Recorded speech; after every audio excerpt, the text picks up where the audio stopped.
जय यीशु।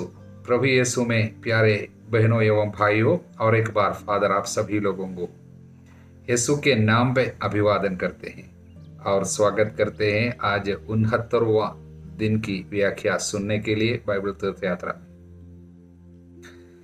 आज हमें गणना ग्रंथ के अध्याय 20 और 21 को और स्तोत्र संख्या 27 को योहन के सुसमाचार के पहले अध्याय को पढ़ने के लिए दिया गया था।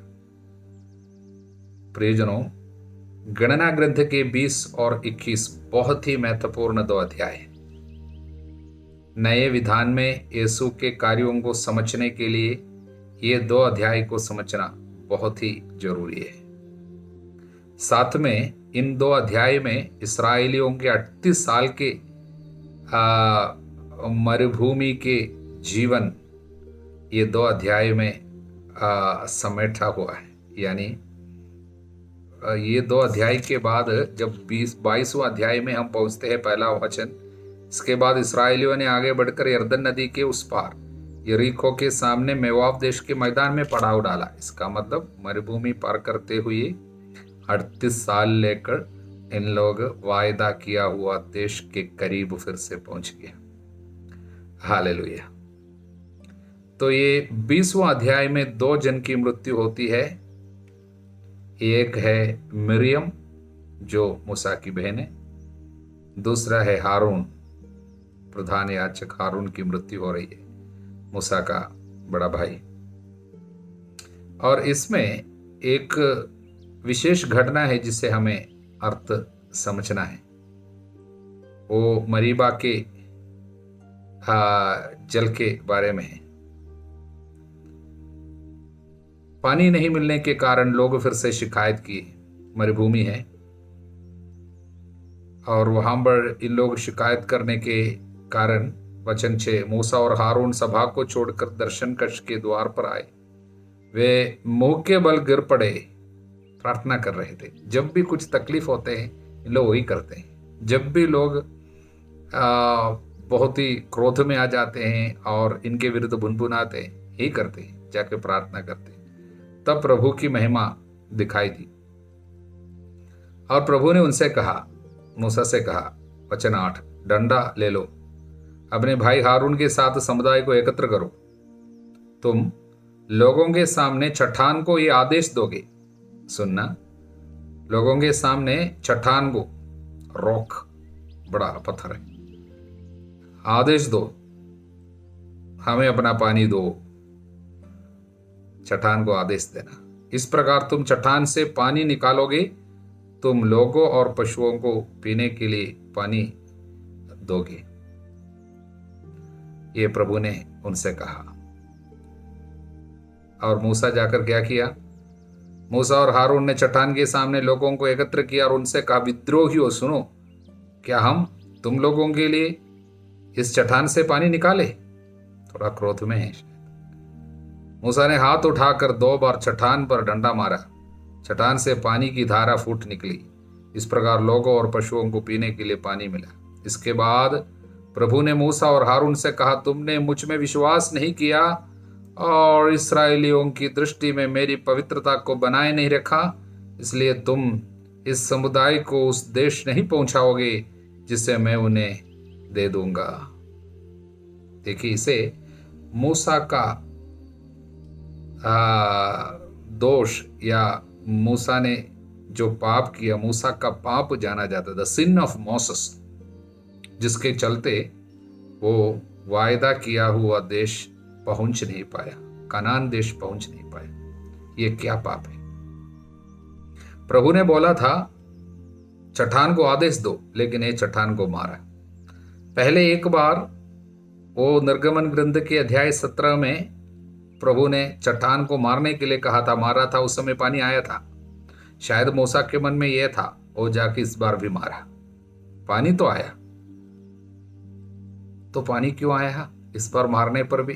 बोला था प्रभु, बोलो, आदेश दो। एक बार प्रभु ने बोला था कि चट्टान को मारो तब पानी आएगा, इसलिए प्रभु का शब्द है, वो प्रभु वापस नहीं लिया है।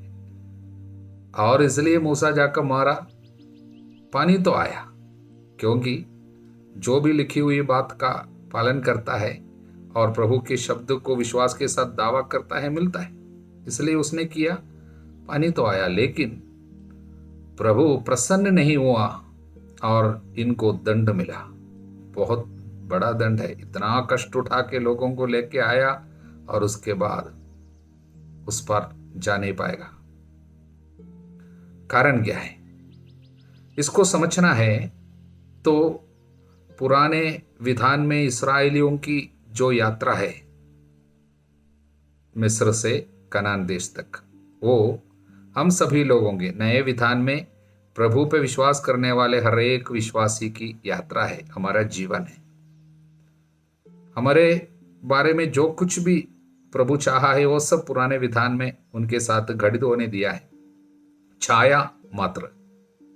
और सचमुच जो हमारे साथ बीत रहा है उनकी सब छाया, शैडो वहां पर देख सकता है।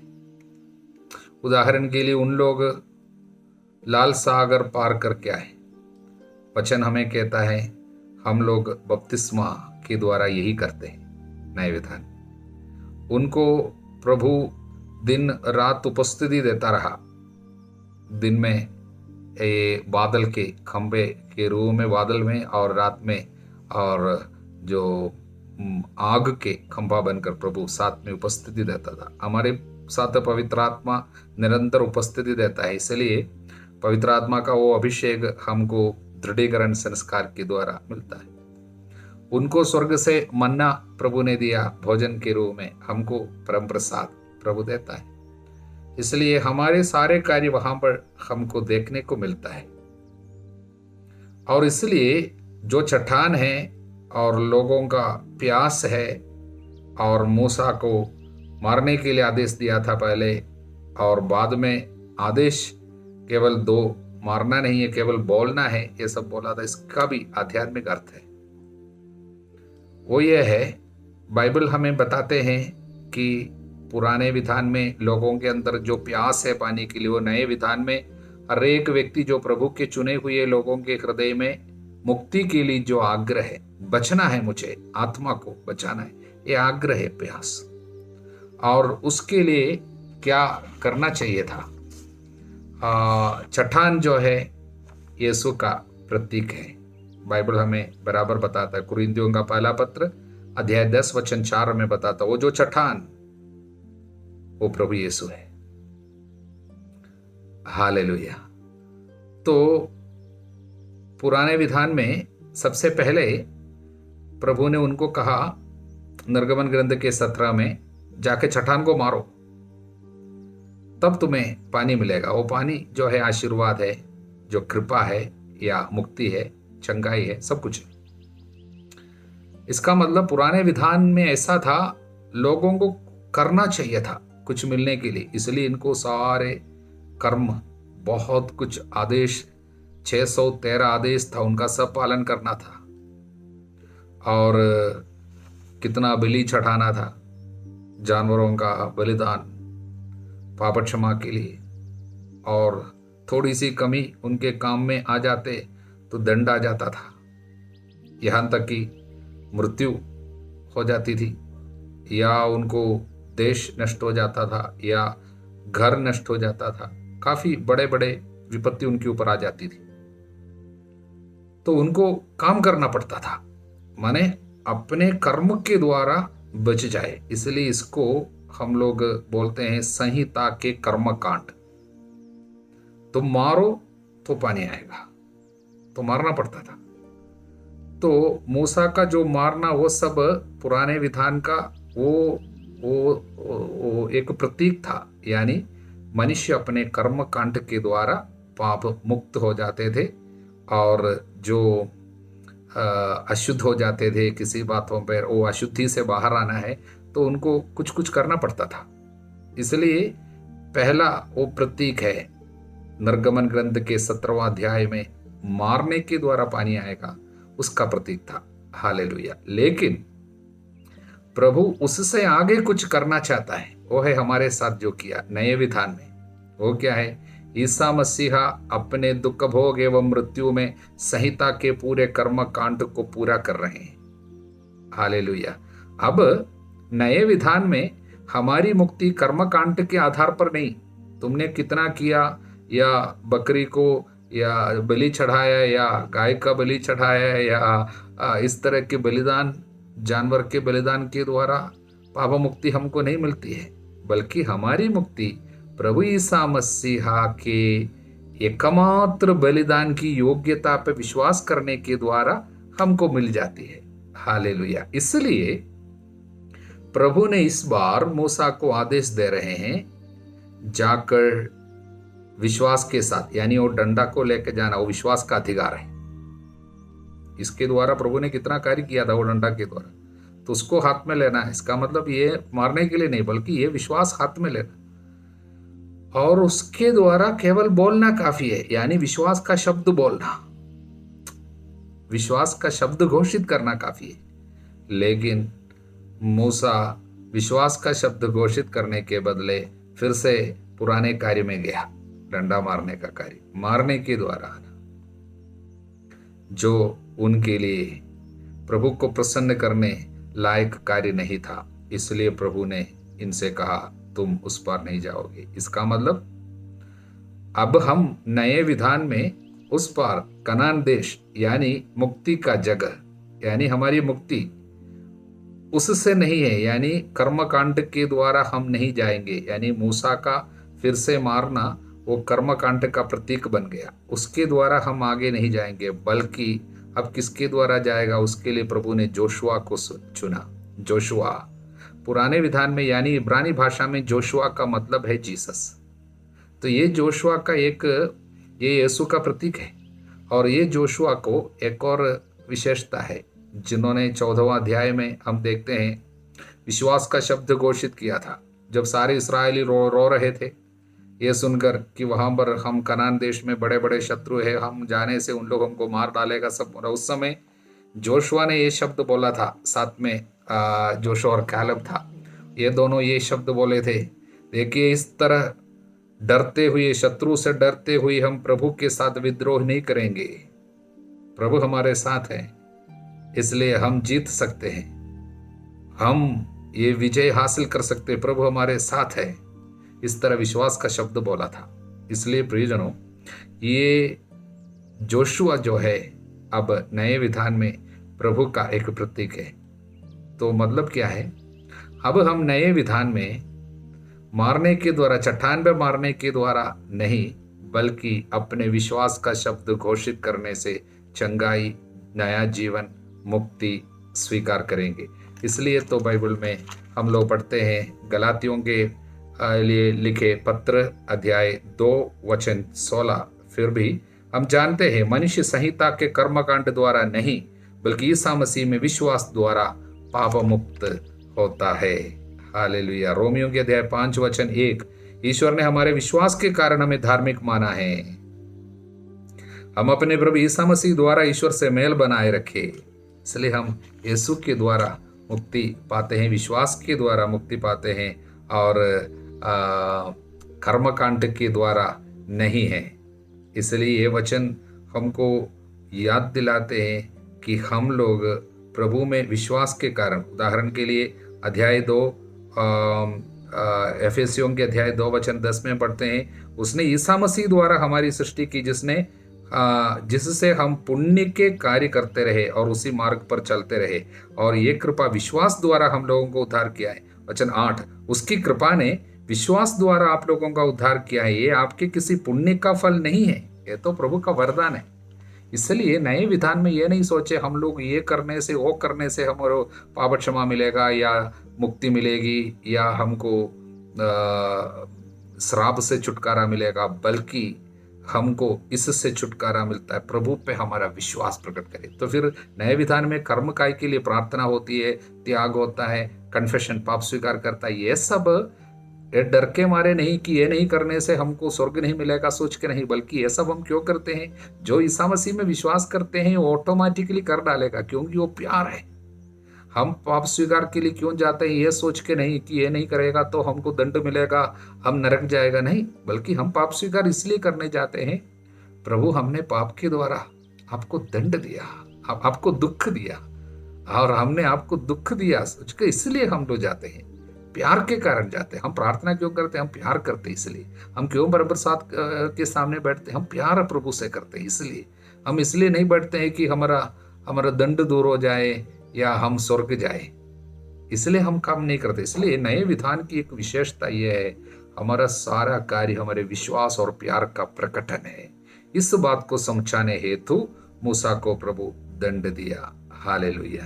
अगले अध्याय में 21वां अध्याय में हम एक विशेष घटना जो हम लोग कई बार सुन चुके हैं, वो है कांसे का सांप। जिसको कांसे का बना हुआ एक सांप को उठाओ, उसको देखने से लोग चंगे हो जाते थे। इसका एक बहुत ही महत्वपूर्ण अर्थ है। कोई शायद पूछ सकते हैं, हमसे कोई किसी ने पूछा था, हमें सांप से बहुत गुस्सा करता है, हम सांप में हम शैतान को देखते हैं, शैतान का प्रतीक है, इसलिए सांप को हम मार डालते हैं। बचपन से हम इस तरह, हमारे पिता पे हम लोग, ये मेरे पापा पे ये देख के आया, सांप को देखेगा तो मार डालेगा, बहुत गुस्सा आता है। लेकिन बाइबल पढ़ते समय हमको पता चला सांप को उठाने के लिए प्रभु बोला है, और उसको देखने से चंगाई मिलेगा। हमको चंगाई नहीं चाहिए, सांप को देख के हमको चंगाई नहीं चाहिए। ये प्रभु क्यों सांप को बनाने के लिए बोला? दूसरा कुछ बना सकता था, कोई क्रूस का रूप बनाओ, या कोई कबूतर का जैसा प्रतिमा बनाओ, या कुछ क्या है मेमने को बनाओ। बोलने से समझ सकता है ये प्रभु का रूप है, यीशु के प्रतीक है, लेकिन ये सांप को क्यों बनाए? प्रियजनों, इसका एक आध्यात्मिक अर्थ है।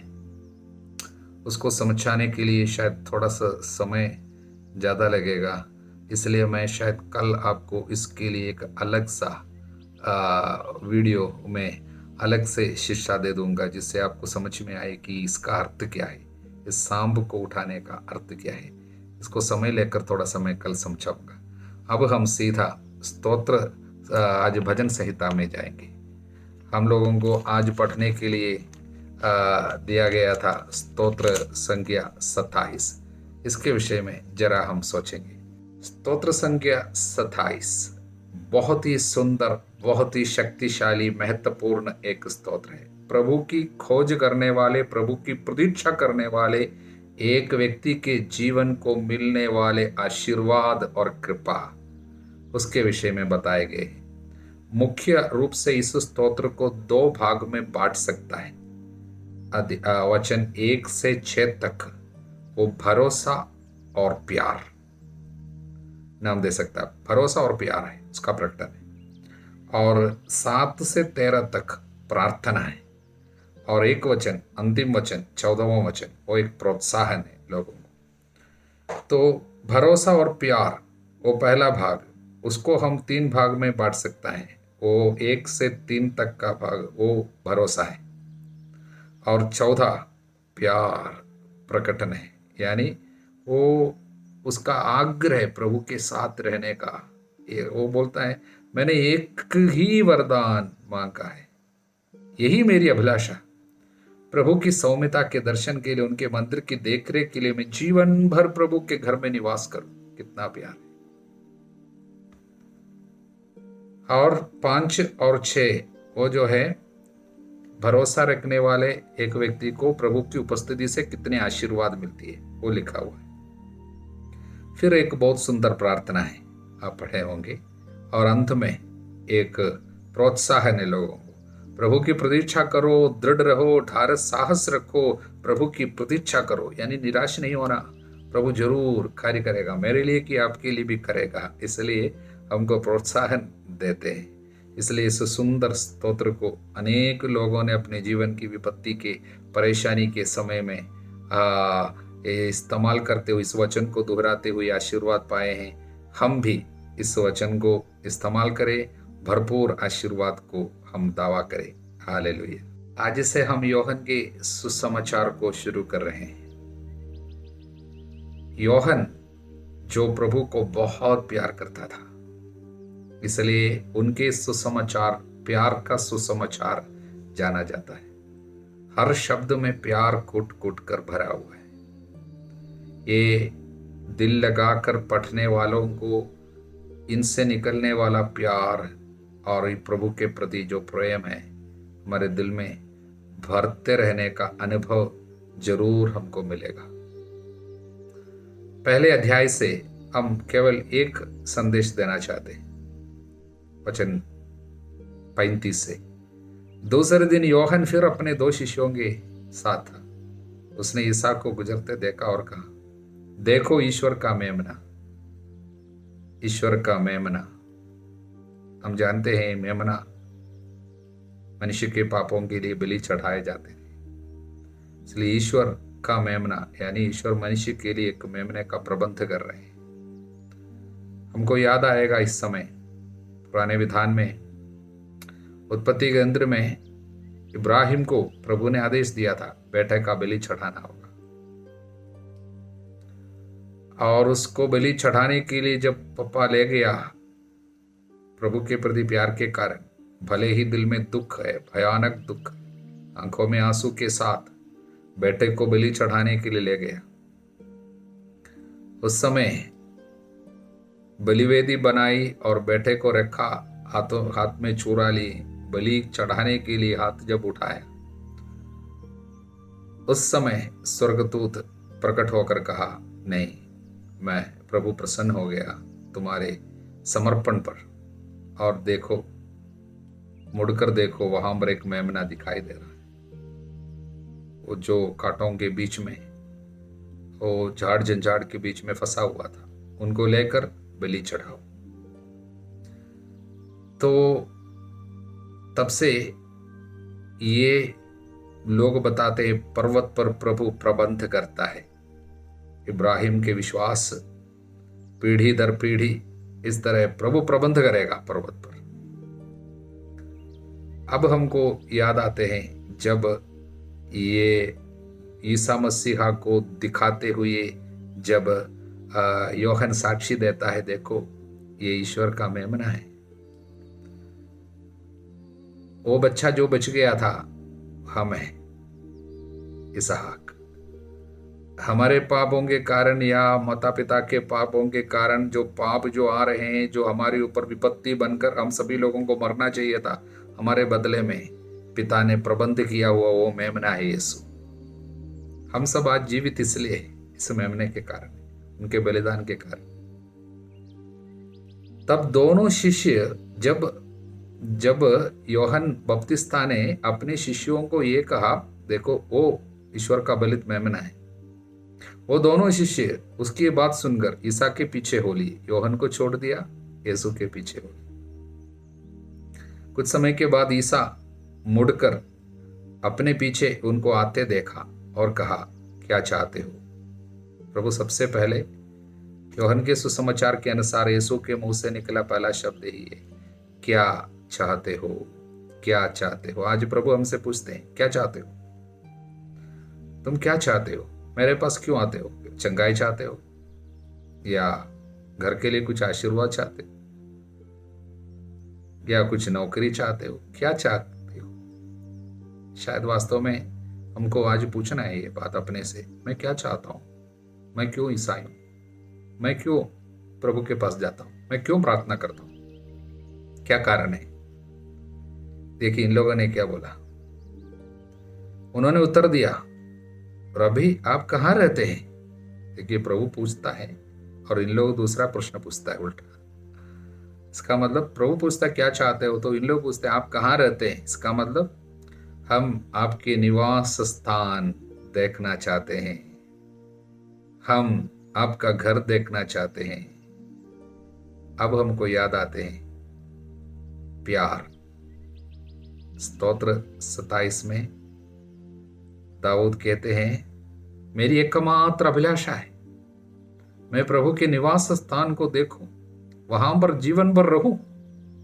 देखिए इन लोग प्रभु से क्या बोलता है, हम आपके संग रहना चाहते हैं, हम आपके साथ रहना चाहते हैं, हम आपको ही चाहते हैं। इसका मतलब यही है, हम केवल चंगाई के लिए नहीं आए, हम थोड़ा पैसा के लिए नहीं आए, हम आपको केवल चंगाई देने वाले के रूप में नहीं, आप मुक्तिदाता है, आप ईश्वर का भेजा हुआ मेमना है, इसलिए हम आपके साथ रहेंगे।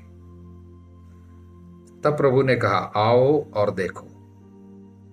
उन्होंने जाकर देखा कि वे कहाँ रहते हैं, और उस दिन वे उनके साथ रहे। उस समय शाम के लगभग 4 बजे थे। हालेलुया। प्रियजनों, उनके साथ दिन के बाकी समय, rest of the day, English में ऐसा, rest of the day they spend with him. दिन के बाकी समय, इसका मतलब क्या है? आप सोचते हैं कुछ घंटे केवल है? नहीं है। 4 बज गया था तो दिन अभी रहने के लिए कितना समय होगा? शायद 2-3 घंटे और कुछ होगा। लेकिन यहां पर जब लिखा है दिन के बाकी समय, इसका मतलब दिन क्या है? जब तक लाइट है, जब तक प्रकाश है, तब तक दिन है, रात में अंधकार है। यीशु ने क्या कहा? संसार की ज्योति मैं हूं, जो मेरे साथ रहता है वो अंधकार में नहीं भटकता रहेगा। इसका मतलब दिन के बाकी समय, इसका मतलब जीवन के बाकी समय वो प्रभु के साथ रहे, क्योंकि यीशु ज्योति है। वहां पर रहने वालों को रात नहीं है। इसलिए प्रियजनों, जो प्रभु के साथ है वो दिन में रहते हैं। अंत में शिष्यों में एक ने प्रभु को छोड़ दिया, उसका नाम यूदस। जब वो प्रभु को छोड़कर निकल रहा था, तब लिखा है, यूहन्ना ने ही लिखा, तब रात हो गया था। इसका मतलब जो यीशु को छोड़ देते हैं वो रात में है, जो यीशु के साथ है वो दिन में है। हम यीशु के साथ रहे, जिससे हमें रात में अंधकार में भटकना ना पड़े। प्रभु की कृपा, ईश्वर का प्रेम, पवित्र आत्मा का साहचर्य सभी लोगों के साथ बनी रहे, अब सदा सर्वदा अनंत काल तक। आमीन।